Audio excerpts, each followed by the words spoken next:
இது வரைக்கும் தமிழக வெற்றி கழகத்தினுடைய அலுவலகத்தினுடைய வாசலுக்கு வராத மீடியா 3 யூனிட்டுகளை போடப்படுது. ஏன்றதுதான் இங்க பேசும் பொருளா மாறுது. பின்னாடி வேற கட்சி இயக்குதுன்னு நினைக்கிறீங்களா? இருக்கலாம். நீங்க வராதவர் வந்திருக்கிறாருன்னா எனக்கு அந்த சந்தேகம் வரும் இல்லையா? நீங்க காலையில தலைவர்கார மறிச்சு தவறான ஒரு தகவலை சொல்லும்போது 3 மணிக்கு 4 மணிக்கு வேற ஒரு கருத்தை சொல்லிட்டு நான் தலைமையை ஆதரிக்கிறேன், தலைவர் தளபதிக்காக தான் வேலை செய்வேன்னு சொல்லக்கூடிய கருத்து தான் இங்க முரண்பட்ட கருத்தா இருக்கு. எங்களோட உயிர் உள்ள கடைசி நொடி வரைக்கும் எங்களுடைய தமிழக வெற்றி கழகத்திற்காகவும் எங்கள் தளபதிக்காகவும் எங்களுடைய இறுதி மூச்சு வரை நாங்கள் பயணிப்போம். MCR Pure Cotton Club, formals and casual shirts. This festive season, travel the world with Grand Royal Tours. Vicura Wellness Clinic, cool sculpting procedure. இன்னைக்கு யார் யார் களமாடிக்கிட்டு இருக்கிறாங்க, களத்தில் நின்றுக்கிட்டு இருக்கிறாங்க, தமிழக வெற்றி கழகத்தை இன்னைக்கு கொண்டு வந்து சேர்த்தரணும், மக்கள் மத்தியில் பேசும் பொருளாக கொண்டு வந்துடணும் அப்படின்னு நினைக்கிறார்களோ அவர்களுக்கான உரிய அங்கீகாரங்கள் கொடுக்கப்பட்டுக்கிட்டு இருக்கு. நம்ம போனாலுமே அவர் நிராகரிச்சுட்டு போகக்கூடியவரில் அவர் பார்க்கக்கூடிய இடங்கள்ல என்னை பார்த்துட்டாருன்னா எந்த இடத்துலையுமே அவர் தவிர்த்தது கிடையாது. நமக்குமே நேரம் ஒதுக்கி என்ன ஏது அப்படின்னு விசாரிச்சுட்டு தான் அனுப்புவார். ஆனால் ஒரு 2 வருஷம் கட்சிக்காக பாடுபட்டவங்களை அங்கீகரிக்காமல் இருக்கிறதும் தவறு தான். நேற்று பனையூரில் நடந்த கலேபரம் அப்படின்றதெல்லாம் பார்க்குறோம். இல்லை, எல்லாத்துக்குமே தலைவர் நேரத்தை ஒதுக்கிடணும் அப்படின்றது எந்த கட்டாயமும் கிடையாது. நீங்கள் சகோதரி அஜிதா அவர்களை பற்றி கேட்டுக்கிட்டு இருக்கிறீங்க. நீங்கள் செய்யக்கூடிய வேலைகளை வேலைகளாக செய்யாமல் தனக்கான வேலைகளை தான் செஞ்சுருக்கீங்க. அவங்க காரை மறிக்கிற அளவுக்கு அந்த ஒரு சூழ்நிலையை உருவாக்குறாங்க அப்படின்னா சம்திங் ராங். காரை மறிக்கக்கூடிய அளவுக்கு சூழல்கள் உருவாகுது அப்படின்னு சொன்னால் அது திட்டமிட்டு வரக்கூடியது. இல்லை, ஒரு ஆதங்கம் இருக்கும் இல்லையா சார்? நீங்கள் என்ன வருஷம் நான் யாருக்கிட்ட முறையிடணும்? உங்களுடைய ஆதங்கத்தை யாருக்கிட்ட முறையிடணும்? கட்சிக்குள்ளே முறையிடணும். கட்சிக்குள்ளே முறையிட்டீங்களா? கம்பேரிட்டிவ்லி அந்த களத்துல அதிகபட்சமாக வேலை செய்யாதவங்களுக்கு முக்கியத்துவம் கொடுக்கப்படுது. இப்போ இந்த சமூகம் சார்ந்த ஒரு பார்வையை வச்சுதான் அவங்களுக்கான வாய்ப்பு கொடுக்கல அப்படின்றதெல்லாம் பேசப்படுது இல்லையா? அந்த சமுதாயத்தை சேர்ந்தவர்களுக்கு கொடுக்கப்படலைன்னா அப்போ சகோதரி மரியா யாரு? 15 பேர்ல 5 பேர் இருக்காங்கன்னா அவங்க ஸ்ட்ரென்த்து தானே. நீங்க ஏதோ ஒரு குக்கிராமத்துல நீங்க வேலை செஞ்சா கூட அது நீங்க நேரடியா தலைமைக்கு வந்துகிட்டு இருக்கு. நாமக்கல் நிர்வாகி தவறான நடவடிக்கை அப்படின்னு சொல்லிட்டு நீக்கம் செய்யப்பட்டிருக்கார் அப்படின்றது. இப்போ மற்ற கட்சிகள்ல இருந்து நாங்கள் ஒரு தூய சக்தியா வந்திருக்கோம், நாங்கள் நல்லாட்சி கொடுப்போம் அப்படின்னு சொல்லக்கூடிய ஒரு தமிழக வெற்றி கழகத்தில் இப்படியான ஒரு நடவடிக்கை அப்படிங்கும்போது மற்ற கட்சிகளுக்கும் உங்களுக்கு என்ன பெரிய அளவில் வித்தியாசம் இருக்கு? செங்கோட்டையன் அவர்கள் சொல்றாரு நாளைக்கு முதலமைச்சர் விஜய் அவர்கள் தான் அப்படின்னு. எல்லாருமே ஓகே, கட்சிங்கும் போது நம்பிக்கையின் அடிப்படையில் சொல்றது. எங்க கிட்ட இருக்கக்கூடிய வாக்கு வங்கின்றது 25%, 26%, 27% அப்படின்னு நீங்க சதவிகித அடிப்படையில் பேசுறதுன்றது எந்த அடிப்படையில்? அண்ணன் செங்கோட்டையன் அவர்கள் போல இன்னும் பல தலைவர்கள் இங்க வருவதற்காக பட்டியல்கள் இருக்கு. தை பிறந்தால் வழி பிறக்கும் சொல்லுவாங்க இல்லையா? அதில் நிறைய பேர் என்னுடைய வருகைகள் அதிகமாக இருக்கு. தமிழக வெற்றி கழகம் 2026 மிகப்பெரிய ஒரு சரித்திரத்தை படைக்கிறதுக்கு என்னென்ன பண்ணணுமோ அது அத்தனையுமே பண்ணிக்கிட்டு இருக்கு. கலாட்டா நேயர்களுக்கு வணக்கம். நான் சரவண ராம்குமார். இன்று நம்மோடு தாவேக்கா ஆதரவாளர் திரு ஜலீல் அவர்கள் இணைஞ்சிருக்காரு. அவர்கிட்ட தான் பேசுறதா இருக்கும். பேசுவோம் சார். வணக்கம். வாழ்த்துக்கள் சார். நிறைய பேர் அண்மையில் தமிழக வெற்றி கழகத்தில் தன்னை இணைத்து கொண்ட அந்த புகைப்படத்தை எல்லாம் போட்டுக்கிட்டு இருக்காங்க. நிறைய விர்ச்சுவல் வாரியர்ஸ் அதெல்லாம் நிறைய வாழ்த்து செய்தியெல்லாம் போட்டுக்கிட்டே இருக்காங்க. தொடர்ச்சியாக நீங்கள் ஒரு ஆதரவாளர் நிலையிலிருந்து பேசிக்கிட்டே இருக்கீங்க. விஜய் அவர்கள்கிட்டையும் நீங்கள் பேசுகிறீங்க அப்படின்றத பார்க்குறோம். ஸோ நேற்று பனையூரில் நீங்கள் இருந்தீங்களா? ஆமாம், கண்டிப்பாக. என்ன நடந்தது? சரி, என்ன பேசுனீங்களா விஜய் சார் கிட்ட? ஏன்னா அந்த விஷுவல் பார்த்தோம். அந்த விஷுவலில் அவர் வாங்க அப்படின்னு கூப்பிட்றாரு. அது உங்களை தான் கூப்பிட்டதா சொன்னாங்க. ஆமாம், அவர் கூப்பிட்டாரு. அப்போ எந்த இடத்துல இருந்தாலும் அவர் என்னை பார்த்தாருன்னா அழைத்து பேசுவார். அது வளமையான ஒன்று தான். அது போல தான் நேற்றும் என்னை பார்த்த உடனே கூப்பிட்டாரு. கூப்பிட்டு இப்போ நம்ம பண்ணிக்கிட்டு இருக்கக்கூடிய விஷயங்களை மீடியாவை தொடர்ச்சியாக பேசக்கூடியதை, கட்சியை சார்ந்த விஷயங்களை பேசக்கூடியதில் வரக்கூடிய நெகட்டிவான கருத்துக்களையும் நம்ம கையாள்வதிலையும் அதை பார்த்து நமக்கு வாழ்த்துக்கள் சொன்னார். இன்னும் நான் பண்ணுங்கன்னு சொன்னார். நான் உங்களுடைய வீடியோஸ் எல்லாத்தையுமே பார்த்துக்கிட்டு இருக்கேன்னு சொன்னார். அது மாதிரி ஜென்ரலான விஷயங்களை பேசுவார்.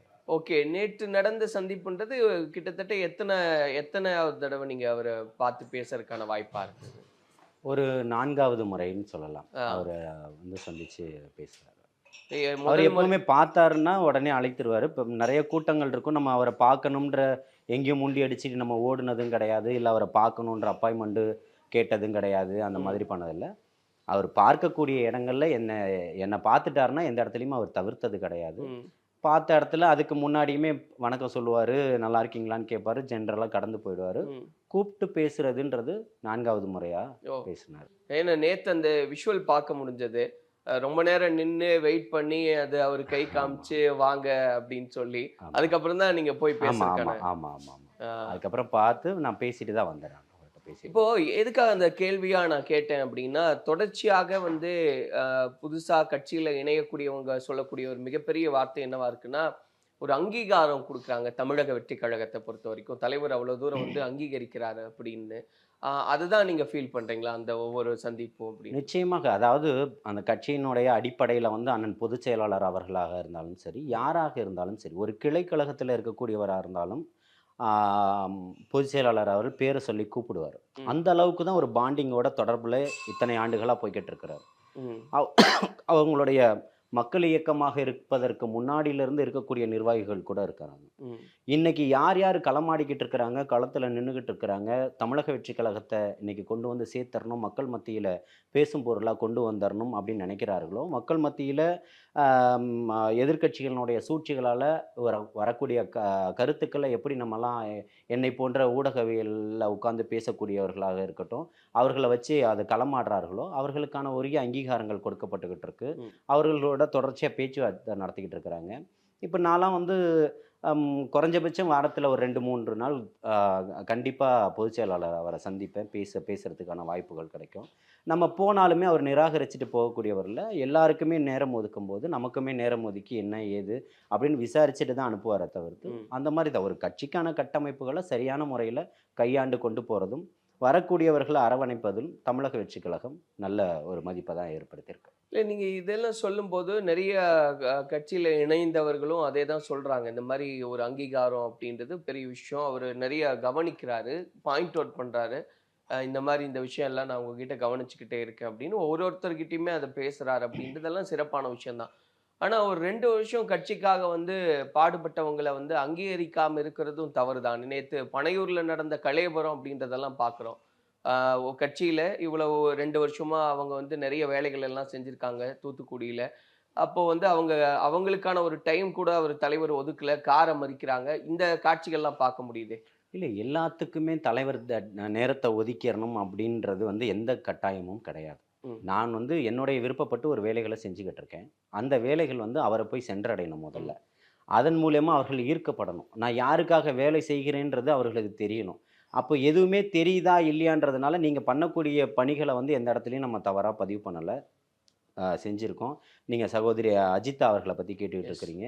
ஏற்கனவே கடந்த காலங்களில் தலைமைக்கு எதிரான கருத்துக்களையும் அவர் முன் வச்சிருக்கிறாருன்றது எல்லா ஊடகவியலாளர்கள்கிட்டையுமே தெரியும். அத்தனை பத்திரிகை செய்திகளுமே தெரியும். வந்து நீங்கள் செய்யக்கூடிய வேலைகளை வந்து வேலைகளாக செய்யாமல் தனக்கான வேலைகளாக தான் செஞ்சுருக்கீங்க. கட்சி வேலைகளை வந்து தனக்கான ஒரு வேலைகளாக தான் நீங்கள் ஏற்படுத்திகிட்டு இருக்கீங்க. ஒரு கட்சி ஒரு போராட்டம் நடத்துது அப்படின்னு சொன்னால் அந்த போராட்டத்தை வலிமை சேர்க்கக்கூடிய விதமாக ஒரு கட்டமைப்போட அந்த யார் ஒரு பொறுப்பாளராக போடப்பட்டிருக்காங்களோ அவர்களோட இணைந்து நீங்கள் ஒரு கட்டுக்கோப்போடு நீங்கள் நடத்திக்கிட்டு இருந்தீங்கன்னா உங்களுடைய பார்வை தலைவருடைய பார்வையோ அண்ணன் பொதுச் செயலாளர் அவர்களுடைய பார்வையோ உங்கள் மீது அதிகமாக கவனம் ஈர்க்கப்படும். ஆனால் மக்கள் வந்து உங்கள் மீது ஒரு கவனத்தை ஈர்க்கணும் அப்படின்றதுக்காக நீங்கள் ஒரு போட்டியாக ஒரு போராட்டம் நடத்துவது, அவங்க ஒரு போராட்டம் நடத்தினா நம்ம ஒரு போராட்டம் நடத்துவது, நம்ம ஒரு போஸ்டர் ஓட்டுவது, இது எல்லாமே கட்சிக்கான ஒரு பிளவுதை தான் மக்கள் இடத்துல கொண்டு போய் சேர்க்கும். இவங்க ஒரு டீமாக இருக்காங்க, அவங்க ஒரு டீமாக இருக்காங்கன்றது தமிழ்நாட்டில் எந்த இடத்துலையுமே நீங்கள் பார்த்தீங்கன்னா அந்த மாதிரி ஒரு விஷயமே நடந்திருக்காது.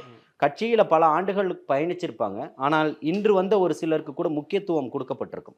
அது ஏன்றது பயணித்தவர்களுக்கு நல்லா தெரியும். அதை விட இவர் ஒர்க்கராக இருப்பார், அதிகமாக வேலை செய்யக்கூடியவராக இருப்பார். அப்போ அந்த இடத்த யாருக்கிட்ட கொடுத்தா அது ஆளுமையாக இருக்குமோ அதை வந்து தலைமை ரொம்ப தெளிவாக செஞ்சுக்கிட்டு இருக்கு. அதை பொதுச் செயலாளர் ரொம்ப கவனமாகவும் பார்த்து பண்ணிக்கிட்டு இருக்கிறார். அப்படிப்பட்ட இடத்துல நீங்கள் ஒரு விஷயத்தை தன்னிச்சையாக செஞ்சுட்டு அது தலைமைக்கானது தான்றதையும், தலைமையை விமர்சனம் செஞ்சு பேசுவதையும், தலைமையை தவறாக பேசுவதையும், தலைவர் தளபதி அவர்களை தவறாக பேசுவதையுமே வந்து கட்சி எப்படி அங்கீகரிக்கும்? இப்போது இன்னைக்கு ஒரு பெரியார் சிலைக்கு போய் மாலை போடுறோம்னு வச்சுக்கோங்களேன். தமிழக வெற்றி கழகத்தினுடைய சார்பாக இன்னைக்கு நடக்கக்கூடிய நிகழ்வில் நான் கடந்துக்கிட்டேன். பெரியாருடைய கருத்துக்களை முன்வைப்பேன். பெரியாரை எதற்காக கொள்கை தலைவர்களாக ஏற்றுக்கிட்டு இருக்கிறாங்க. அவர் இப்போ கடவுள் மறுப்பை கொண்டு வந்தாலும் அதை தமிழக வெற்றி கழகம் ஏற்றுக்கலைன்றதை அந்த இடத்துல பதிவு பண்ணணும். அது வந்து தமிழக வெற்றி கழகத்துக்கானதாக தான் இருக்கணுமே தவிர்த்து தனிப்பட்ட ஜலீலுக்கானதா இருக்குது அப்படின்னு சொன்னா அதை எப்படி கட்சி அங்கீகரிக்கும் இல்ல கேட்கல. இது எப்படி நீங்க கிளாசிஃபை பண்ணுவீங்க எனக்கு புரியலையே. இப்போ நீங்க நடக்குது அங்க ஒரு ஜலீல் ஒண்ணு சம்பவம். பண்றாரு, இப்போ பெரியார் சிலைக்கே மாலை போடுறாரு, அது வந்து அவர் ஜலீலுக்காக செஞ்சுக்கிட்டாரா இல்ல தலைவர் விஜய்க்காக செஞ்சாரான்றது எப்படி தெரியும்? நீங்க அடிக்கக்கூடிய அதாவது ஒரு போராட்டம் ஒண்ணு நடக்குது. அந்த போராட்டத்துல நாம் பங்கெடுக்கணும். அந்த போராட்டத்துல பேசணும். இப்போ வக்பு வாரியம் தொடர்பா தமிழ்நாடு முழுக்க ஒரு போராட்டம் நடந்துகிட்டு இருந்தது. எல்லா இடத்துலையுமே ஒரு சில இடத்துல எனக்கு நிறைய இடத்துல இல்லை, சென்னையில் 2 இடத்துல கலந்துக்கக்கூடிய வாய்ப்புகள் கிடைச்சிது. காலையிலையும் மாலையிலையும் ஒரு இடத்துல அந்த நிகழ்வில் நான் பங்கெடுத்தேன், பேசினேன். ஆனால் கட்சி ஒன்று பண்ணுதுன்னு சொல்லிட்டு நான் தனிப்பட்ட முறையில் ஒரு 100 பேரையோ 500 பேரையோ 1000 பேரையோ கூட்டி ஒரு போராட்டத்தை நடத்தினேன் அப்படின்னா அதுதான் நாங்கள் தவறான ஒரு செயல்னு சொல்கிறோம். இல்லை இப்போ இதில் இருக்கக்கூடிய பிரச்சனையே நீங்கள் சொன்ன மாதிரி தலைவர் ஒருத்தங்களுக்கே நேரம் ஒதுக்கி அதை அட்ரஸ் பண்ண முடியுமான்றது அதுக்கு முடியாத காரியம், அது ஓகே. பட் அவங்க என்ன அந்த ட்ராக் ரெக்கார்ட் அப்படின்றத வந்து கவனிக்க வேண்டியது கட்சியும் கட்டமைப்பு சேர்ந்த விஷயம் தான் இல்லையா? அவங்க காரை மறிக்கிற அளவுக்கு அந்த ஒரு சூழ்நிலையை உருவாக்குறாங்க அப்படின்னா சம்திங் ராங். காரை மறிக்கக்கூடிய அளவுக்கு சூழல்கள் உருவாகுது அப்படின்னு சொன்னால் அது திட்டமிட்டு வரக்கூடியது, ஒரு செய்தியாக மாற்றணும்னு நினைக்கக்கூடியது. காரை மறிச்சவங்களும் தர்ணா போராட்டம் நடத்தினவங்களும் கடைசியில் பத்திரிகையாளர்கள் சந்திச்சுட்டு வெளியில் வரும்போது என்ன பேட்டி கொடுத்துட்டு வந்தாங்க? நான் கடைசி வரை தளபதிக்கு தான் வேலை செய்வேன், என்னுடைய உயிர் மூச்சு இருக்கிற வரைக்கும் அவருக்கு தான் இருப்பேன் அப்படின்னு சொல்லக்கூடியவர்கள் தலைவர் வரக்கூடிய காரை மறிக்க வேண்டிய அவசியம் என்ன இருக்கு? அது திட்டமிட்டு இல்ல ஒரு ஆதங்கம் இருக்கும் இல்லையா சார்? நீங்க என்ன வருஷம் நான் வந்து யாருக்கிட்ட முறையிடணும்? உங்களுடைய ஆதங்கத்தை யாருக்கிட்ட முறையிடணும்? கட்சிக்குள்ள முறையிடணும். கட்சிக்குள்ள முறையிட்டீங்களா? நீங்க பண்றது கட்சிக்கு தெரியாம இருக்கா? உங்களுக்கு ஒரு பொறுப்பு கொடுத்துருக்காங்க, உங்களுக்கு ஒரு பொறுப்பு கொடுத்து நீங்க இருங்கன்னு உங்களுக்கு சொல்லும் போது அதை நான் வந்து இப்போ எனக்கு என்ன அங்கீகாரம்னு எனக்கு தெரியும், அப்படிதானே? இப்போ வரக்கூடியவர்கள் போய் அவர் தலைவர் முன்னாடி நின்று ஒரு ஃபோட்டோ எடுத்துக்கிட்டாங்கன்றதுக்காக நான் கோவப்பட்டு எனக்கு வந்து ஃபோட்டோ தரலன்னு சொன்னால் அது வந்து அர்த்தமாயிடுமா? இல்லை. என்ன தலைவர் அவர்கள் பார்க்கக்கூடிய இடமெல்லாம் பார்க்குறாரு, பேசுகிறாரு. இதுதான் மிகப்பெரிய அங்கீகாரம். பொதுச் செயலாளர் அவர்கள் நாள்தோறும் நான் போகிறேன், சந்திக்கிறேன், பேசுகிறேன். நேற்று வரைக்கும் போகிறேன், வீட்டுக்கு போகிறேன், சந்திக்கிறேன், பேசுகிறேன். அதுக்கு முந்தின நாள் போகிறேன், அதுக்கு முந்தின நாள் போகிறேன். தொடர்ச்சியாக இப்போ ஒரு வாரமாக போய்கிட்டு தான் இருக்கிறேன். இன்றைக்கி தான் போகலை. அப்போ போகும்போதெல்லாம் நீங்கள் எந்த இடத்துல அதாவது கல்வி விருது விழா நடக்குதா, அவங்களுக்கு அவங்க கூட வரவங்களுக்கு அனுமதி கொடுக்கப்படுது. அவங்க நிராகரிக்கக்கூடியவர்களாக இருந்தால் பொதுக்குழு ஒன்று நடக்குது, எப்படி வரக்கூடிய எல்லாத்துலேயுமே அவங்க அங்கீகரிக்கப்படுறாங்க, உள்ளே வரப்படுறாங்க. அப்போ எந்த இடத்துல நீங்கள் நிராகரிக்கப்பட்டீங்க தலைமையால், அதை சொல்லுங்கன்னு கேட்குறேன். இல்லை இப்போ சமூக ரீதியாலாம் பார்க்குறாங்க, அவங்க வந்து மீனவ இதை சேர்ந்ததுனால வந்து அவங்கள புறக்கணிக்கிறாங்க. ஸோ கம்பேரிட்டிவ்லி அந்த களத்தில் வந்து அதிகபட்சமாக வேலை செய்யாதவங்களுக்கு முக்கியத்துவம் கொடுக்கப்படுது. இப்போ இந்த சமூகம் சார்ந்த ஒரு பார்வையை வச்சு தான் அவங்களுக்கான வாய்ப்பு கொடுக்கல அப்படின்றதெல்லாம் பேசப்படுது இல்லையா? இல்லை, அதாவது வேலை செய்யாதவர்களுக்கு தான் பொறுப்பு கொடுக்கப்படுதுன்னா சகோதரர் சாமுவேல் ராஜ் வந்து வேலை செய்யலைன்னு சொல்கிறீங்களா? கம்பேரிட்டிவ்லி அவங்க அப்படி அதுதான் நான் என்ன சொல்றேன், நீங்க கம்பேர் பண்ணலாம், அவங்க கம்பேர் பண்ணலாம். அவரு அந்த சமுதாயத்தை சேர்ந்தவர்களுக்கு கொடுக்கப்படலைன்னா அப்போ சகோதரி மரியா யாரு, பிரதீபா யாரு, இன்னொரு சகோதரி இருக்காங்க அவங்க யாரு, அண்ணன் கோல்டன் இருக்கிறார் அவர் யாரு, எல்லாமே அந்த சமூகத்தை சார்ந்தவர்கள். ஆமா, அந்த 15 பேர்ல 4 பேர் 5 பேர் அந்த சமூகத்தை சார்ந்தவர்களே அங்க கொடுக்கப்பட்டிருக்குன்னா அது முக்கியத்துவம் கொடுக்கப்படுது இல்ல, 3ல் 1 பங்காயிடுது இல்ல. 15 பேர்ல 5 பேர் இருக்காங்கன்னா அவங்க ஸ்ட்ரென்த்து தானே. அப்போ யாரையுமே அங்கே நிராகரிக்க இல்லைல்ல. இந்த போன்ற ஒரு செய்திகளை தான் கட்டமைக்குது. அதாவது இது வரைக்கும் தமிழக வெற்றி கழகத்தினுடைய அலுவலகத்தினுடைய வாசலுக்கு வராத மீடியா 3 யூனிட்டுகளை போடப்படுது. ஏன்றதை இங்கே பேசும் பொருளாக மாறுது. பின்னாடி வேற கட்சி இயக்குதுன்னு நினைக்கிறீங்களா? இருக்கலாம். நீங்கள் வராதவர் வந்திருக்கிறாருன்னா எனக்கு அந்த சந்தேகம் வரும் இல்லையா? புரியுதுங்களா? அதாவது சகோதரி முன்வைக்கக்கூடிய கருத்துக்கள் இப்பவும் சொல்கிறேன், உங்களுடைய வேலைகள் தொடர்ச்சியாக நல்லதாவோ கெட்டதாவோ யார் எது செய்தாலும் அது தலைமைக்கு நிச்சயமாக தெரியும். ஏன்னா எல்லாமே இன்னைக்கு ஊடகங்கள் இன்னைக்கு பதிவு செஞ்சுக்கிட்டு இருக்கு.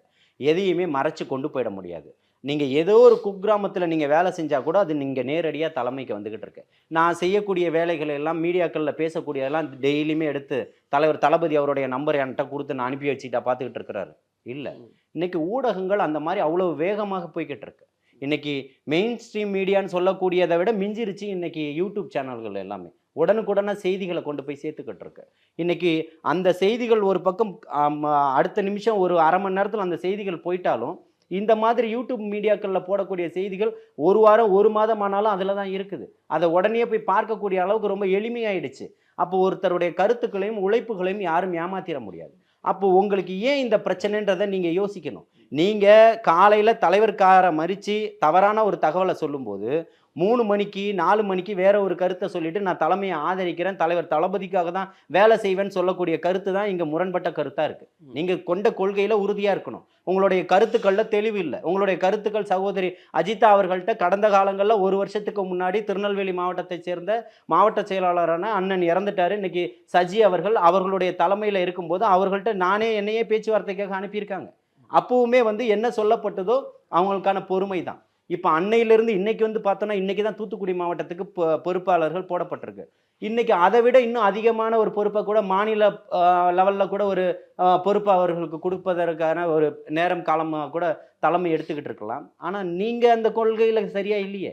எதிர்த்தீங்கன்னா நீங்கள் எதிர்த்துருங்க, ஆதரவுனா ஆதரவாக இருந்துருங்க. இல்லையே, உங்களுடைய கொள்கை தப்பாக இருக்கே, கருத்துக்கள் முரண்பாடாக இருக்கே. இப்போ இந்த விவகாரத்துல அவங்களுக்கு கால அவகாசம் கொடுக்கப்பட்டிருக்கா என்னன்றது நாங்க பேசி முடிவு செய்வோம். நிச்சயமா நம்ம உடனே பொதுச் செயலாளர் அதான் இந்த காலகட்டத்திலையும் நீங்க காரை மறிச்சிருந்தாலும் தர்ணா போராட்டம் நடத்தியிருந்தாலும் உங்களை தலைமை நிராகரிக்கல. உடனே சகோதரர் சிடிஆர் நிர்மல்குமார் அவர்கள் மூலியமா தகவல் சொல்லப்பட்டு அதை பேசியிருக்கு. அதே தூத்துக்குடி மாவட்டத்தை சேர்ந்த அதே சமூகத்தை சேர்ந்த அண்ணன் கிஷோர் அவர்களுமே போய் பேசியிருக்கிறாரு. அப்போ பேசி அவங்க ஒரு விஷயத்த சொல்கிறாங்க. அதை சகோதரி அஜிதா அவர்கள் ஏற்றுக்கணும். அந்த நேரத்தில் ஏற்றுக்கலை. மீண்டும் திரும்பவும் பேசப்படுது. மீண்டும் பேசப்பட்ட பிறகு நான் இதை ஏற்றுக்கிறேன்னு சொல்கிறாங்க. அவர்கள் கருத்து தான் முரண்பாடாக இருக்கே தவிர தமிழக வெற்றி கழகம் தலைமை ரொம்ப தெளிவான ஒரு பார்வையில் தான் இருக்குது. இல்லை, இதுவுமே ஒரு தவறான விஷயம் இல்லையா? இப்போ நீங்கள் சொன்ன மாதிரி அவங்களோட ட்ராக் ரெக்கார்டு நம்ம பார்க்குறோம். அவங்களுக்காக தான் பணி செஞ்சுக்கிட்டாங்களே தவிர கட்சிக்காக செய்யலை. தலைவருடைய காரை மறிக்கிறாங்க, தர்ணா பண்ணுறாங்க. அப்படிங்கும்போது ஒரு கட்சி விருப்பு வெறுப்பு இல்லாமல் நடவடிக்கை தானே எடுக்கணும். கால அவகாசம் கொடுத்தா இது மற்றவங்களுக்கு தவறான ஒரு உதாரணமாக மாறாதா? தவறான உதாரணமா மாறாதான்றது இல்ல. இனி ஒரு சகோதரி அவர்கள் மறிக்க மாட்டாங்களா? இல்ல சகோதரி அவர்கள் இந்த செயல் தவறாக இருக்கலாம். அதற்கு முன்னாடி அவர்கள் வேலையும் செஞ்சிருக்கிறாங்க. தலைமை அதை கருணை உள்ளத்தோட கூட பார்க்கலாம் இல்லையா, அதை எடுத்துக்கலாம் இல்லையா? இல்ல, இப்ப நீங்க சொன்னப்போ அவங்களுக்காக தான் அந்த வேலையை செஞ்சிருக்காங்கன்னு சொல்றீங்க. இதுலயே முரண் வந்துருது. அவங்களுக்காக தனிப்பட்ட முறையில செஞ்சது தவறு தான். அதுல எனக்கு எந்த விதமான மாற்று கருத்தும் இல்லை. அது என்னுடைய கருத்து. தனிப்பட்ட முறையில சகோதரி செஞ்சது தப்பு தான். அவர்கள் கட்சிக்காக பண்ணியிருக்கணும். அப்ப கட்சி நடவடிக்கை எடுக்கணுமா இல்லையா? கட்சி அதை தான் சொல்றேன். நீங்க வேணும்ன்றத உங்களுடைய உழைப்பை பார்க்குது, நீங்க வேணும்னு நினைக்குது, உங்களை நிராகரிக்க கூடாதுன்னு நினைக்குது. அதனால தானே நீங்க வரக்கூடிய அத்தனை நிகழ்வுகளுக்கும் உங்களுக்கு அழைப்பு கொடுக்கப்படுது, நீங்க வரீங்க. உங்கள் மீது கோபம் இருக்கலாம், வெறுப்பு இல்லையே. ரெண்டத்துக்கு வித்தியாசம் இருக்குல்ல. நீங்க அந்த பக்கம் உட்கார்ந்து இருந்தாலும் தலைவர் வாழ்க, தளபதி வாழ்க, தமிழக வெற்றி கழகம் வளர்கன்றதுதான் உங்களுடைய கோஷங்களா இருக்கு. ஆனா அந்த இடத்துல நீங்க தன்னை முன்னிலைப்படுத்திக்கிட்டு இருக்கிறீங்க. இதுதான் தவறு, வேற ஒன்றும் கிடையாது. ஸோ இது சீக்கிரமா தீர்க்கப்படும் அப்படின்றத உங்களுடைய பார்வை. நிச்சயமா இது ஒரு பெரிய இது உள்கட்சியில நடக்கக்கூடிய எல்லா இடத்துலையும் உள்ளதுதான். வேறு எந்த மாவட்டங்கள் இப்போ மற்ற கட்சிகள் 38 மாவட்டங்கள் போட்டிருக்கிறாங்க இல்லையா, 36 மாவட்டங்கள் கிட்ட போட்டிருக்கிறாங்க. இங்கே 120க்கும் மேற்பட்ட மாவட்ட செயலாளர்கள் போட்டிருக்கிறாங்க. நேற்று தூத்துக்குடி மாவட்டமே அறிவிக்காத ஒரு சூழலில் 6 தொகுதிகளுக்கு 5 தொகுதிகளுக்கு ஒரு தொகுதிக்கும் ஒரு மாவட்ட செயலாளர் என்ற எண்ணிக்கையில் போடப்பட்டிருக்குது. அப்படியெல்லாம் கட்டமைப்புகளை உருவாக்கி அதை இப்போ வரக்கூடிய காலகட்டத்தை இன்னும் பலப்படுத்திக்கிட்டு இருக்கு தமிழக வெற்றி கழகம். அப்போ நமக்கான வாய்ப்புகள் எப்போ வருன்றது தான் உங்களுக்கான. நீங்கள் வேலையை செஞ்சுக்கிட்டு தான் இருந்திருக்கணும். நீங்கள் ஒரு விஷயத்தை எதிர்பார்த்துக்கிட்டு இருந்திருக்கக்கூடாது. உங்களுக்கு எதிர்பார்ப்புகள் இருக்கலாம், அது இப்போ தான் நடக்கணுன்ற கட்டளை நீங்கள் இட முடியாது. அது தலைமை தான் ஏற்படுத்தும். அதுக்காக தான் அண்ணன் பொதுச் செயலாளர் இருக்கிறாங்க. யார் யாருக்கு என்னென்ன பொறுப்புகள் வழங்கணுமோ அவர் எல்லாத்துக்குமே வழங்கிக்கிட்டு இருக்கிறாங்க. கிடைக்காதவங்க சில பேர் விமர்சனங்கள் செஞ்சுக்கிட்டு இருக்கிறாங்க. அவர் எதை பற்றியுமே கவலைப்படுறதில்ல. தன்னுடைய யாரெல்லாம் கட்சிக்காக உழைக்கிறார்களோ அவர்களுக்கு உரிய அங்கீகாரம் கொடுக்கப்பட்டிருக்கு. இப்போ தூத்துக்குடி தாண்டி அப்படி நாமக்கல் பக்கம் வந்தோம் அப்படின்னா, நாமக்கல் நிர்வாகி தவறான நடவடிக்கை அப்படின்னு சொல்லிட்டு நீக்கம் செய்யப்பட்டிருக்கார் அப்படின்றது. இப்போ மற்ற கட்சிகள்ல இருந்து நாங்கள் ஒரு தூய சக்தியா வந்திருக்கோம், நாங்கள் நல்ல ஆட்சி கொடுப்போம் அப்படின்னு சொல்லக்கூடிய ஒரு தமிழக வெற்றி கழகத்தில் இப்படியான ஒரு நடவடிக்கை அப்படிங்கும்போது மற்ற கட்சிகளுக்கும் உங்களுக்கு என்ன பெரிய அளவில் வித்தியாசம் இருக்குன்றது? இல்லை, இது வரவேற்கக்கூடியதான். ஒரு பொண்ணு இப்போ அந்த பெண் திரும்பவும் ஒரு வீடியோ வெளியிட்டிருக்காங்க. அதை நீங்கள் பார்த்துருப்பீங்கன்னு நினைக்கிறீங்க. திமுகவால் திட்டமிட்டு பரப்பப்பட்ட கூடிய பொய் தான். அங்கே இருந்தக்கூடிய என்னுடைய குடும்ப உறுப்பினராக இருந்தால் நான் அசிங்கப்படுவதை எப்படி ஒரு வீடியோ எடுத்து வெளியிட முடியும்? அங்கே நடந்துக்கிட்டு இருக்கக்கூடிய அவங்க குடும்பத்தாரும் பேசக்கூடியது எதற்காக வந்தார்கள்ன்ற ஒரு கேள்வியை தான் முன்வைக்கிறாங்க. அந்த வீடியோவை தான் அங்கே தவறாக ஒரு விஷயம் நடக்கிறதே எந்த இடத்துலையுமே காட்டப்படலை. அப்போ பாதிக்கப்பட்டவர் யாரை விக்டிம் யாராக இருக்காங்களோ அவங்களே வந்து எந்த தவறும் நடக்கலை, இது தவறாக திட்டமிட்டு பரப்பப்படக்கூடியதுன்னு சொல்லும்போது ஒரு பெண்ணை திரும்ப திரும்ப நான் அங்கே தவறு தான் நடந்திருக்குன்னு நான் சொன்னால் நான் தானே முதல் குற்றவாளியாயிரு. அவங்க எந்த இடத்துலையுமே அதை ஒத்துக்கலையே, நடந்ததுக்கான ஆதாரங்களும் இல்லை. நடந்த வந்தவரும் பேசக்கூடியவரும் என்ன உண்மை என்றதே தெரியலை. அதுக்கு முன்னாடி விசாரிக்குது, இப்பேற்பட்ட ஒரு தவறான தகவல் வந்தது, அந்த இடத்துக்கு நீங்கள் போனது தப்புதான்றதை தலைமை கழகம் முடிவு பண்ணுது. அதுக்கான ஒரு பொறுப்பு குழு போட்டிருக்குது. அவங்க உடனே சொல்கிறாங்க எதுவாக இருந்தாலும் நம்ம அப்புறமா பேசிக்கலாம். அவர் மாவட்ட செயலாளர் பதவியிலேருந்து அவரை விடுவிக்கிறாங்க. அதுக்கப்புறமா அவருங்க விசாரிப்பாங்க. அதுக்கப்புறம் இன்னும் பல கட்டங்கள் இருக்குது. அதுக்கப்புறம் முடிவு எடுக்கும். இது ஜனநாயக உரிமை தானே. நான் பண்ணிட்டேன்னு சொன்னால் பண்ண எனக்கு உடனே 3 மாசத்துல பெயில் கிடைக்குதா இல்லையா? நான் பண்ணிட்டேன்னு மற்ற சாட்சிகள் தான் சொல்லுது. உண்மையா இல்லையான்றது காவல்துறை தானே கொண்டு வந்து சாட்சிகளை நிறுத்தணும். அதற்கான கால அவகாசங்கள் இருக்குல்ல. 26 ஆண்டுகள் 28 ஆண்டுகள் சிறையில் இருந்தும் கூட நிரபராதின்னு வெளியில வந்தவங்க தமிழகத்திலேயே எத்தனையோ பேர் இருக்காங்கல்ல. இப்ப அந்த விதத்திலையும் தமிழக வெற்றி கழகம் வந்து மாறுபட்டதா தான் இருக்கு மற்ற கட்சிகளை. நிச்சயமா உடனடியா அவர்கள் சொன்ன கருத்துக்கு உடனடியா அவங்க செவிசாய்ச்சிருக்கிறாங்க, உடனடியா நடவடிக்கை எடுத்திருக்காங்கன்னு பார்க்கணும். இப்போ கிறிஸ்மஸ் விழாவில் விஜய் அவர்கள் பேசியிருந்தார் நிறைய விஷயங்கள். அதை தொடர்ந்து ஆற்காடு நவாப் அவர்கள் பேசின விஷயமும் ஒரு பெரிய அளவில் பேசு பொருளாக மாறி இருந்தது. அவர் சொல்லும்போது பெண்கள் குழந்தைகளுக்கு பாதுகாப்பான மாநிலமாக தமிழ்நாடு திகழ்கிறது அப்படின்னு அவர் சொல்கிறாரு. மேடையில் விஜய் அவர்களும் இருக்கார். தொடர்ச்சியாக இங்கே வந்து பெண்களுக்கான குழந்தைகளுக்கான பாதுகாப்பு இல்லை அப்படின்னு விஜய் அவர்கள் சொல்லும்போது அந்த மேடையிலேயே அவர் அப்போஸ் பண்ணுறதா தானே அது அர்த்தம்? இல்லை, அது அவருடைய கருத்து. இப்பவும் சொல்கிறேன், இங்கே வந்து கோடிக்கணக்கான பெண்கள் இருக்காங்க.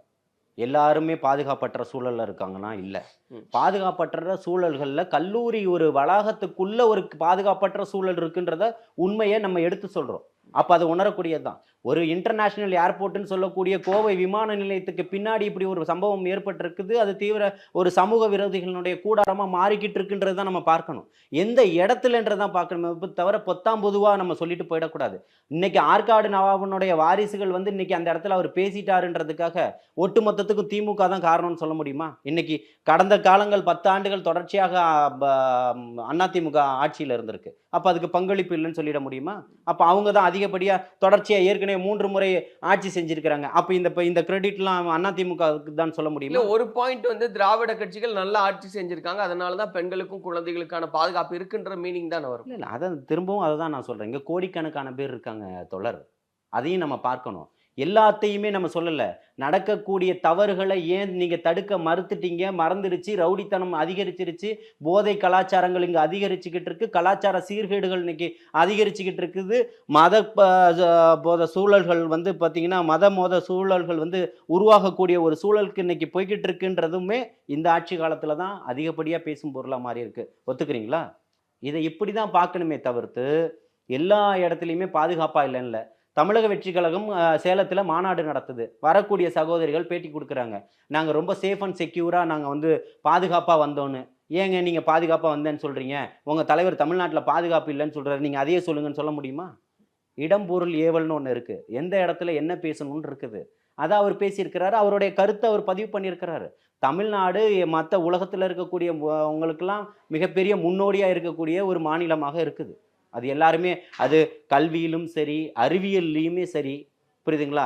அப்போ பண்டைய கால நாகரிகத்திலும் சரி எல்லாத்துலேயுமே தமிழன் வந்து முன்னோடியாக தான் இருக்கிறான். அதை சார்ந்து அவர் பேசியிருக்கலாம்.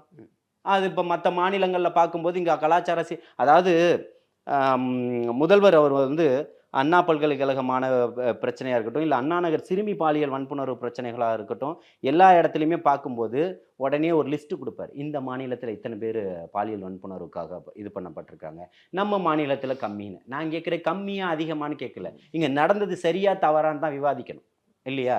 அது இங்கே நடக்கக்கூடியது தவறுன்னு சொல்கிறோம். அப்போ அவங்க என்ன சொல்கிறாங்கன்னா, இங்கே 10 பேர் தான் பாதிக்கப்பட்டிருக்காங்க, அங்கே 100 பேர் பாதிக்கப்பட்டிருக்காங்க. அதை நினச்சி அப்போ நான் சமாதானமாக போகணுமா? இது என்னுடைய சொந்த வீட்டுக்குள்ளே நடந்தா அப்போ என்னுடைய இது இன்னும் எப்படிப்பட்டதாக இருக்கும்? இப்போ இடம் பொருள் ஏவல் அறிஞ்சு அதை வந்து நீங்கள் அவர் பேசுகிறாரு, அது கருத்து அப்படின்ற அளவில். ஒரு கிறிஸ்துமஸ் சமூக நல்லிணக்க விழா, அந்த விழாவில் வந்து அவர் வந்து அரசியல் பேசலை, இருக்கக்கூடிய விஷயங்களை அவர் எடுத்து சொல்கிறாரு. அதுக்காக வந்து இவங்க இப்படி பண்ணிட்டாங்க அப்படின்றதுக்காக அவர் குறை சொல்லலை. அதுக்கு முன்னாடி பேசின பாஸ்டரை இவர் பேசியிருக்கிறாரு இல்லையா, அவர் பேசுனதுலையுமே சொல்லியிருக்கிறாரே, நிச்சயமாக மாற்றங்கள் இருக்கு, மாற்றம் வரும்னு. எல்லாமே நல்லிணக்கமா இருக்குது, தமிழ்நாடு சிறப்பா இருக்குதுன்னா தமிழக வெற்றி கழகமே தேவையில்லையே. இல்ல அப்படி நீங்க சொல்றீங்க. இன்னொரு இடத்துல இன்னொரு பாஸ்டர் பேசுறாரு. ஈவன் காலேஜோடைய முதல்வர் பேசுறாரு. இந்த 41 செஞ்சதே வந்து விஜய் தான் அப்படின்னு பொருள்படக்கூடிய விதத்துல பேசுறாரு. அந்த காணொளிகள்லாம் வைரல் ஆகுது. அவர் போட்டிருக்கக்கூடிய அங்கியின் வசமாவே சொல்றேன்.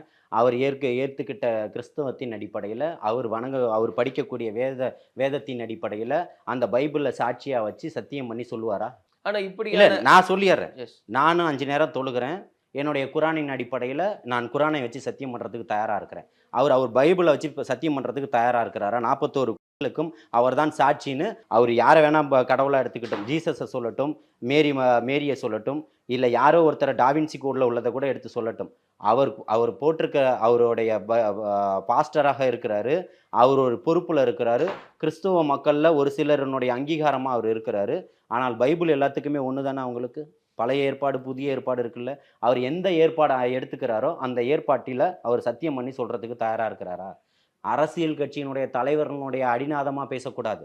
அரசியல் கட்சிகளினுடைய தலைவர்களை அலங்கரிக்கக்கூடிய வார்த்தைகளா, மனசை சந்தோஷப்படக்கூடிய வார்த்தைகளா பேசிடக்கூடாது. புரியுதுங்களா? தன்னுடைய வேதத்துக்கு உண்மையாகவும் தன்னுடைய மனசாட்சிக்கு உண்மையாகவும் விரோதம் இல்லாமல் மற்றவர்களுடைய பாவ கணக்கை தீர்க்கக்கூடிய ஒரு இடத்துல இருக்கக்கூடிய பாஸ்டரா அவர் பேசட்டும். அந்த பைபிளை வச்சு சத்தியம் பண்ணட்டும். சத்தியம் பண்றதுக்கு நான் தயாரா இருக்கிறேன். அதுக்கும் தமிழக வெற்றி கழகத்தினுடைய தலைவர் தளபதி அவர்களுக்கும் எந்த சம்பந்தமும் இல்லைன்னு அவர் சத்தியம் பண்ணி, அவர் தானே சொல்றாரு 41 கொலைகளுக்கு அவர் தான் சாட்சின்னு. அதே பைபிளையும் வச்சு சொல்லுவாரா? கள்ளக்குறிச்சியில் நடந்த 70 கொலைகளுக்கும் சாராயத்துக்கும் ஸ்டாலினுக்கும் எந்த சம்பந்தமும் இல்லைன்னு சொல்லுவாரா? இல்ல, ஒரு பக்கம் வழக்கு அது விசாரணையில் இருக்கு. அப்படி பேசுறதே வந்து முதல்ல தவறான காரியம் தான். ஆனாலும் அந்த ஒரு கருத்து வந்து பதிவு செய்யறாங்க, பொது வெளியில பேசுறாங்க அப்படின்றதெல்லாம் எப்படி ரிசீவ் பண்றீங்கன்றது. அதை தான் சொல்றேன். தமிழகத்தினுடைய அரசியல் கட்சியினுடைய தலைவரை வந்து சந்தோஷப்படுத்துவதற்காக ஒரு கருத்து சொல்வதற்கெல்லாம் கருத்து சொல்லணுன்ற எந்த அவசியமுமே இல்லையே. நான் அந்த சிம்பிளா சொல்லிட்டேனே. நீங்க சொல்றதுக்கு சரின்னா, சத்தியம் பண்றதுக்கு சரின்னா நான் வரதுக்கு தயாரா இருக்கேன். உங்களுடைய கலாட்டா மூலியமாவே நான் அவருக்கு அழைப்பு கொடுக்குறேன். சகோதரர் எங்க கூப்பிடுறாரோ நான் அங்கே வரத்துக்கு தயாரா இருக்கிறேன். உங்களுடைய மீடியாக்கள் முன்னிலையில 2 பேரும் சத்தியம் பண்ணலாம், வராரான்னு கேளுங்க. இப்போ ஒரு பக்கம் தமிழக வெற்றி கழகத்தினுடைய பயணம் அப்படின்றது பார்த்துக்கிட்டு இருக்கோம். நிறைய பேர் இணையிறது, கட்டமைப்பை வலுப்படுத்துறது அப்படின்னு ஒரு பக்கம் அந்த ப்ராசஸ் அப்படின்றது. இன்னொன்று, செங்கோட்டையன் அவர்கள் சொல்றாரு நாளைக்கு முதலமைச்சர் வந்து விஜய் அவர்கள் தான் அப்படின்னு. எல்லாருமே ஓகே, கட்சிங்கும் போது நம்பிக்கையின் அடிப்படையில் சொல்றது அது புரிஞ்சுக்க முடியுது. ஆனா எங்க கிட்ட இருக்கக்கூடிய வாக்கு வங்கின்றது 25%, 26%, 27% அப்படின்னு நீங்க சதவிகித அடிப்படையில் பேசுறதுன்றது எந்த அடிப்படையில்? எங்கள்கிட்ட என்ன உறுப்பினர் இருக்காருங்கன்னு யாருக்கு தெரியும்? எங்களுடைய கட்சிகளில் இப்போ என் வீட்டில் 10 ஓட்டு இருக்குன்னு நான் சொல்கிறேன்னா எதை வச்சு தெரியும்? எங்கள் அப்பா அம்மா, அண்ணன் தம்பிங்க, என் தாத்தா பாட்டி, எங்கள் அத்தை, இல்லை என் குடும்பத்தில் எனக்கு இப்போ எங்கள் வீட்டில் எடுத்திங்கன்னா 8 ஓட்டு இருக்குது. என்னுடைய அப்பா அம்மா, என்னுடைய அண்ணனுங்க, 3 அண்ணன் 3 அக்கா தம்பி அப்படின்னும் போது 8 ஓட்டுகள் ஆகிடுது. அதை தானே நான் பேச முடியும். அப்போது என்னுடைய அந்த அந்த அத்தனை எண்ணிக்கையும் ரேஷன் கார்டில் இருக்கும்ல. அதன் அடிப்படையில் தமிழக வெற்றி கழகத்தில் எத்தனை உறுப்பினர்கள் இருக்காங்கன்றது தெரியும்ல. இப்போ என்னுடைய குடும்பம் சார்ந்த ஓட்டுக்கள் அத்தனையும் நான் இன்னைக்கு வரக்கூடிய காலகட்டத்தில் தமிழக வெற்றி கழகத்துக்கு தான் நான் செலுத்துவேன். நான் உறுப்பினர் அட்டை எடுத்துட்டேன்ற கேள்வி இருக்கு இல்ல. இதே போல பல லட்சக்கணக்கான மக்கள் எடுக்காமலே இருக்காங்கல்ல. அந்த மாதிரி ஒரு எண்ணிக்கை தெரியும். ஒரு கருத்து கணிப்புன்னா நாங்க வந்து திமுக குடும்பத்துல உள்ளவங்க இங்க ஓட்டு போடுவாங்கன்னு சொல்லல.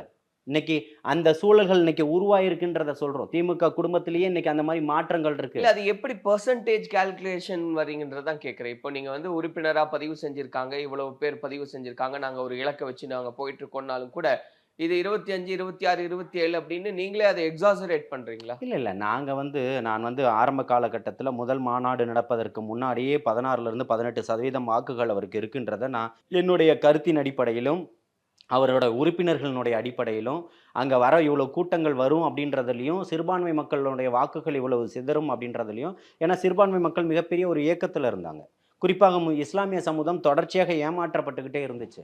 அப்படிப்பட்ட ஒரு காலச்சூழல்களில் அந்த கருத்தை நான் வந்து சொன்னேன். 16% 18% அவருக்கு வாக்குகள் இருக்குன்னு. அதை வந்து நிறைய பேர் ஏற்றுக்க மறுத்தாங்க. 2வது மாநாடு அப்போ 20% வாக்குகள் இருக்குன்றத கொண்டு வந்தாங்க. ஒரு மூத்த பத்திரிகையாளரான ஒருத்தர் தனியாக அந்த பத்திரிகையிலேருந்து வெளியில் வந்து இன்னைக்கு அவரும் ஒரு யூடியூப் நடத்திக்கிட்டு இருக்கிறாரு. அவர் முதல்ல ஒரு கருத்துக்கள் வெளியிடுறாரு. அப்போ அவருக்கு கிடைக்கக்கூடிய சதவீதத்தினுடைய அடிப்படையில் 20%. ஆனால் நான் அதை ஏற்றுக்கல.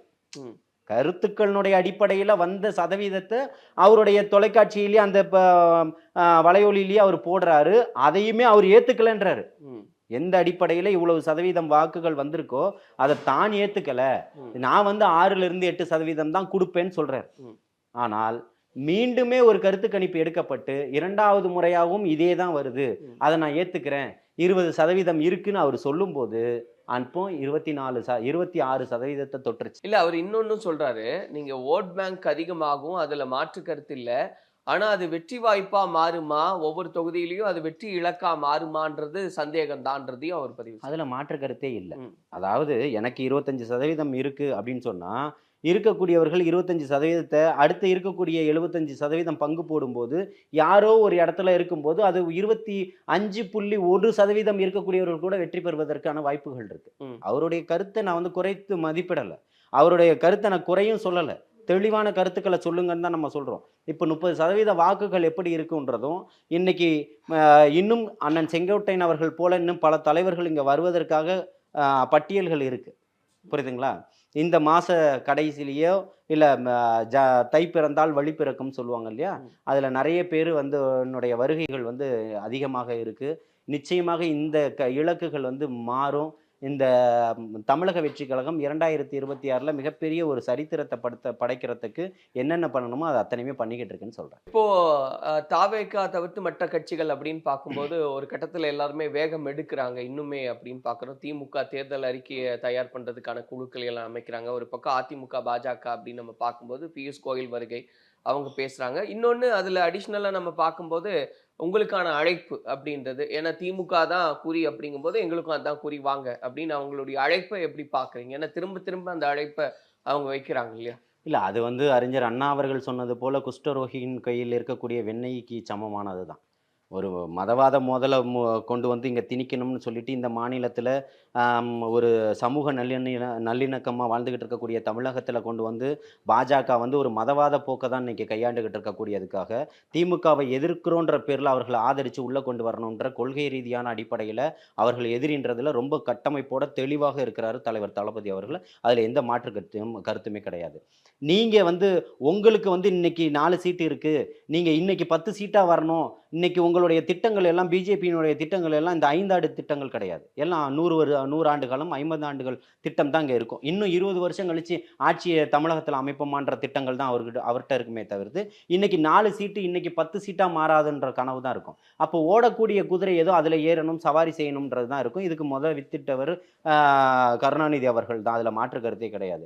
இப்போ அதே மாதிரி ஒரு சூழலை இவர்கள் உருவாக்கிடணும், இந்த குதிரையில் பயணம் செய்யணும். இன்னைக்கு ஜெயிக்கக்கூடிய கட்சியாக தமிழக வெற்றி கழகம் தான் உருவெடுத்திருக்குன்றது இன்னைக்கு ஆளும் கட்சியான அவர்களுக்கே தெரிஞ்சிருக்குது. ஆனால் அவர்கள் வந்து அதிமுகவோட ஒரு கூட்டணியை வச்சுக்கிட்டு மிகப்பெரிய ஒரு பிளே பண்ணுற மாதிரி நாங்கள் வந்து ஒரு 100 சீட்டை நாங்கள் போட்டியிடுவோன்ற மாதிரி ஒரு கருத்தின் அடிப்படையில் பியூஷ் கோயல் அவர்கள் சொன்னதாக நயினார் நாகேந்திரன் இந்த பாஜகவினுடைய ஒரு தலைமையத்திலிருந்து ஒரு பேட்டியை கொடுக்குறாரு. அது முற்றிலும் அவர் வந்து பகல் கனவு காண்டுகிட்டு இருக்கிறாரு. எங்களுக்கு ஜெயிக்கிறதுக்கான ஒரு வாய்ப்புகள் கிடைச்சாலும் எங்களுக்கான எதிர்ப்பை நாங்கள் நிச்சயமாக பதிவு செய்வோமே தவிர்த்து அதற்காக ஒரு பாசிசவாதியோட கூட்டு சேர்ந்து இன்னொருத்தரை வீழ்த்தணுன்ற எண்ணம் இல்லை. ஒருத்தரை வீழ்த்தணுன்றதுக்காக பாசிசத்தை ஆதரிக்கணுன்ற எந்த எண்ணமும் எங்களுக்கு இல்லை.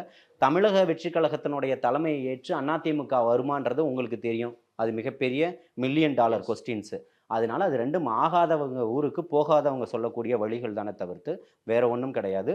தமிழக வெற்றி கழகம் நல்ல ஒரு முற்போக்கு சிந்தனையோட ஒரு தெளிவான ஒரு கட்டமைப்பை உருவாயிருக்கு. இன்னும் நிறைய கட்சிகளும் கட்சியை சார்ந்தவர்களும் திமுக கூட்டணி அன்னைக்கே சொன்ன உடையக்கூடிய வாய்ப்புகள் இருக்குன்றது நிச்சயமாக உடைய போகுது. தமிழக வெற்றி கழகத்தை நோக்கி பல கட்சிகள் படையெடுக்க காத்துக்கிட்டு இருக்குது. தொடர்ச்சியாக தமிழகத்தில் எல்லா பக்கம் திரும்பும் போதும் எல்லாமே இன்னைக்கு தொழிலாளர்களுடைய அவலக்குரல் வந்து ஓங்கி ஒழிச்சுக்கிட்டு இருக்கு, கதர்கள் கேட்டுக்கிட்டு இருக்கு, தன்னுடைய கூலியை கேட்டு போராட்டங்கள் நடத்திக்கிட்டு இருக்கிறாங்க, உரிமைகளை கேட்டு போராட்டம் நடத்திக்கிட்டு இருக்கக்கூடிய சூழல்களை பார்த்துட்டு இருக்கிறோம். கடந்த காலங்களில் கலைஞருக்கு இதே மாதிரி ஒரு சூழல் தான் ஏற்பட்டதுன்றது உங்களுக்கு தெரியும். திமுக ஆட்சியில் இந்த இருக்கக்கூடிய அரசு பணியாளர்கள், அரசுக்கு ஆதரவாக செய்யக்கூடிய பணியாளர்களுடைய விஷயத்தில் திமுக இந்த மாதிரி தான் ஒரு கையாளும். இப்போ நீங்கள் சொன்னீங்க, குறிப்பிட்டீங்க, ஒரு குழு அமைச்சிருக்குது தேர்தல் வாக்குறுதிகளை நிறைவேற்றுவதற்கு அப்படின்னு சொல்லிட்டு. கடந்த காலங்களில் கொடுத்த 505 தேர்தல் வாக்குறுதிகளை நிறைவேற்ற முடியாத திணறி போய் நிற்கக்கூடிய திமுகவுக்கு இன்னும் புதிதாக ஒரு வாக்குறுதிகளை, நாங்கள் இந்த 505 தேர்தல் வாக்குறுதிகளில் 193 வாக்குறுதிகளை நிறைவேற்றிட்டோம். மீத இருக்கக்கூடிய வாக்குறுதிகளை நாங்கள் நிறைவேற்றுவதற்கு அடுத்த 5 ஆண்டுகள் தேவைன்னு கேளுங்க, மக்களை தைரியமாக சந்திச்சு கேட்க முடியுமா உங்களால்? அப்போ மக்கள்கிட்ட தொடர்ச்சியாக நீங்கள் பொய்யை தான் சொல்லிக்கிட்டு இருக்க போகிறீங்க. இந்த 505 தேர்தல் வாக்குறுதிகளை கொண்டு போய் திரும்ப குப்பை தொட்டியில் போட்டுட்டீங்க. திரும்ப இப்போ என்ன வந்து சொல்ல போகிறீங்க? ஜாக்டோ ஜியோக்கு நாங்கள் கொடுத்துருவோம்னு சொல்ல போகிறீங்களா? பேருந்து பணியாளர்களுக்கு பழைய ஊதிய திட்டத்தை கொடுத்துருவோன்னு சொல்ல போகிறீங்களா? இல்லை செவிலியர்கள் போராட்டத்துக்கு நாங்கள் துணை நிற்போம்னு சொல்கிறீங்களா? கண் துடைப்பு விஷயமா நேற்று அண்ணன் மாசு அவர்கள் ஒரு அறிக்கை கொடுத்துருக்காரு பாருங்களா, 750 பேருக்கு நாங்கள் வந்து புதுசாக ஒரு இது பண்ணியிருக்கோம், அதாவது செவிலியர்கள் ஒரு இதெல்லாம் கொண்டு வந்திருக்கிறோம், புதிதாக ஒரு பொறுப்புகளை ஏற்படுத்தியிருக்கிறோன்னு. இத்தனை ஆயிரக்கணக்கான செவிலியர்கள் அங்கே தேவன் தானே வேலைக்கு வச்சிருக்கிறீங்க. அதில் நீங்கள் 750 பேரை மட்டும் அங்கீகரிக்க வேண்டிய அவசியம் என்ன? இருக்கக்கூடிய அத்தனை பேரையும் அங்கீகரிக்க வேண்டியது தானே? உங்களுடைய மருத்துவமனைக்கு இத்தனை பேரும் தேவைப்படுறாங்க தானே? அப்போது அவங்களுடைய கோரிக்கை நியாயமானதாக தானே இருக்குது. ஜனநாயக உரிமை மறுக்கப்படுதா இல்லையா? அராஜகமாக நீங்கள் கைது செய்வதும் கொண்டு போய் வேறு இடத்துல விடுவதும், வேறு இடத்துல அவங்க என்ன கிறிஸ்மஸ்க்கு லீவ் கொடுங்கன்னு கேட்டாங்க. கிளாம்பாக்கத்தில் திரும்பவும் அவர்களை கைது செஞ்சு அன்போடு அழைக்கிறோம், உங்களை அன்போடு சொல்கிறோம், உங்களை கைது செய்து ஊரில் கொண்டு போய் விட்டுருவோம். இந்த மாதிரி எந்த அரசு செஞ்சோம் நான் இது என்னுடைய வாழ்நாளில் பார்க்கல. இந்த 1/4 நூற்றாண்டு காலமாக இந்த சமகால அரசியலில் பயணம் செஞ்சுக்கிட்டு இருக்கிறேன். ஒன்று கைது செஞ்சீங்கன்னா உள்ளே போடுங்க, இல்லை வெளியில் அனுப்புங்க. சொந்த ஊருக்கு அனுப்பி வைப்பதை யாரையாவது பார்த்துருக்கீங்களா? இந்த திமுக அரசு செய்யும். அதனால் நீங்கள் தேர்தல் வாக்குறுதிகளை என்னதான் பாலும் தேனாரும் ஓடும்னு சொன்னாலும் சரி, கூவம் வந்து மிகப்பெரிய ஒரு நீரோடையாக போகும் அப்படின்னு சொன்னாலும் சரி, அது கூட மாறுறதுக்கு வாய்ப்பு இருக்குது. திமுக மாறுவதற்கு எந்த வாய்ப்புகளும் இல்லைன்னு சொல்கிறேன். ஸோ இப்போ பொறுத்திருந்து பார்ப்போம். நீங்கள் சொன்ன மாதிரி நிறைய செங்கோட்டையன்கள் வருவாங்க, நிறைய கட்சிகளே வரும். ஜார்ஜ் கோட்டைக்கு போவதற்கான வழிகள் எளிமைன்னு சொல்கிறேன். ஸோ பொறுத்திருந்து பார்ப்போம் என்னெல்லாம் நடக்குதுன்னு. அதை ஒட்டி நிறைய விஷயங்களை பேசலாம் பிரதர். நன்றி, வாழ்த்துக்கள். MCR Pure Cotton Club, formals and casual shirts. This festive season, travel the world with Grand Royal Tours. Vicura Wellness Clinic, cool sculpting procedure.